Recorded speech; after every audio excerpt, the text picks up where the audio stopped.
Aujourd'hui, les développements les plus notables viennent de Hongrie.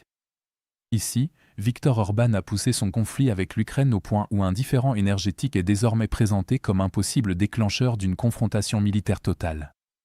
Et cela franchit déjà un nouveau palier d'escalade, puisque la Hongrie menace de faire la guerre et que la campagne d'Orban revendique ouvertement des parties de l'ouest de l'Ukraine comme étant les siennes. Le bureau d'Orban a publiquement averti Kiev qu'une nouvelle frappe ukrainienne sur la route énergétique Turk Stream serait considérée comme une attaque contre un pays de l'OTAN, à la suite de précédentes frappes ukrainiennes rapportées sur des infrastructures liées au gazoduc Turk Stream, qui relie la Russie à la Turquie sous la mer Noire, puis au sud-est de l'Europe. La Hongrie en dépend pour la majeure partie de son approvisionnement en gaz, le gaz russe représentant environ 70% de ses importations. Cet avertissement est né du différend autour de Druzhba, où le transit pétrolier vers la Hongrie et la Slovaquie s'est arrêté après que des infrastructures en Ukraine ont été endommagées lors d'une attaque russe, tandis que Budapest affirme que la reprise est retardée pour des raisons politiques. L'UE a proposé une aide technique et un financement pour les réparations, et l'Ukraine a accepté ce soutien, ce qui signifie que le processus de réparation est déjà en cours. Orban ne réagit donc pas à un manque de solutions, mais utilise le calendrier de restauration comme moyen de pression. Ce levier s'est rapidement étendu au-delà du pétrole, la Hongrie ayant décidé de restreindre les livraisons de gaz à l'Ukraine tant que le pétrole ne circule pas à nouveau dans l'oléoduc Druzhba, alors même que le gaz continuait physiquement de circuler. Cela marque une véritable escalade, car le gaz n'est pas lié au différend initial, mais il est utilisé pour accentuer la pression. Concrètement, ce gaz sert au chauffage, à la production d'électricité et à l'industrie, donc même une coupure partielle exerce une pression immédiate sur l'économie ukrainienne en temps de guerre.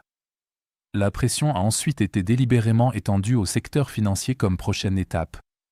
Le parti au pouvoir d'Orban, le Fidesz, a rédigé un projet de loi permettant de conserver l'argent liquide et l'or saisi aux employés de banques ukrainiens après que les autorités hongroises ont intercepté leurs véhicules, autorisant l'État à garder ses avoirs jusqu'à 2 mois et à formaliser la saisie. Parallèlement, Budapest continue de bloquer le prêt de 90 milliards d'euros de l'UE destiné à l'Ukraine, prolongeant ainsi la pression au sein du système européen et affectant la capacité de l'Ukraine à financer ses fonctions étatiques et sa défense. À mesure que la pression s'étend du pétrole au gaz, puis à la finance et aux décisions de l'UE, cela devient une campagne coordonnée sur plusieurs fronts. Cette stratégie se heurte à un moment politique difficile dans le pays, Orban affrontant sa campagne électorale la plus difficile depuis 16 ans, avec Peter Magyar en tête dans les sondages, tandis que la frustration croissante face à l'inflation, à la corruption et à la faiblesse des services publics provoque des manifestations massives dans tout le pays. Dans ce contexte, l'escalade contre l'Ukraine peut l'aider à renforcer sa position politique en détournant l'attention vers des menaces extérieures. Bruxelles a retardé l'approbation de l'accès de la Hongrie aux prêts de défense garantis par l'UE, faisant d'elle le seul État membre encore en attente de financement. Parallèlement, Kiev a répondu à la saisie bancaire par des poursuites pénales et des actions en justice, transformant le différend en un conflit formel entre États. À mesure que la pression s'intensifie des deux côtés, la stratégie d'Orban commence à déclencher des contre-mesures qui accentuent l'isolement et enferment la Hongrie dans un cycle d'escalade. Cette pression a désormais dépassé le cadre de l'énergie et de la finance pour entrer dans une escalade ouverte. À Budapest, une campagne anti-ukrainienne s'est mise en place, présentant ouvertement certaines parties de l'ouest de l'Ukraine comme un territoire hongrois. Cela reflète la même logique utilisée avant les conflits territoriaux passés, où la présence d'une minorité ethnique sert à justifier des revendications sur des terres. La Zakarpassia est au cœur de cette stratégie, en tant que région frontalière de l'ouest de l'Ukraine avec une minorité hongroise désormais intégrée à ce récit. Les autorités ukrainiennes ont identifié et pris des mesures contre un officier hongrois dirigeant un réseau d'espionnage dans la région, chargé de collecter des informations sur les défenses aériennes, sur la manière dont la population réagirait, et sur les réponses possibles à une éventuelle présence de troupes hongroises à l'avenir.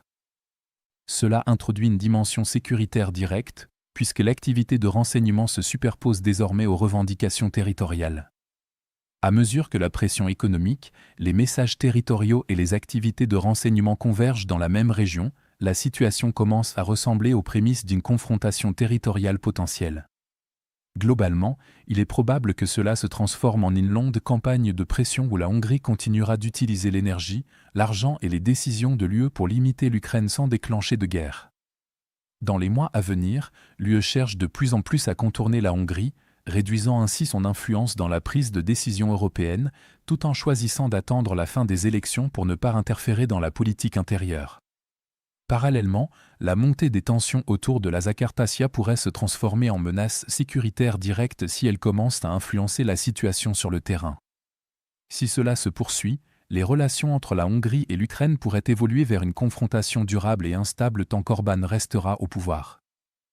Si vous souhaitez découvrir d'autres développements importants d'aujourd'hui que nous n'avons pas pu aborder dans cette vidéo, n'hésitez pas à consulter notre carte interactive de l'actualité. Le lien vers notre carte interactive se trouve dans la description ci-dessous.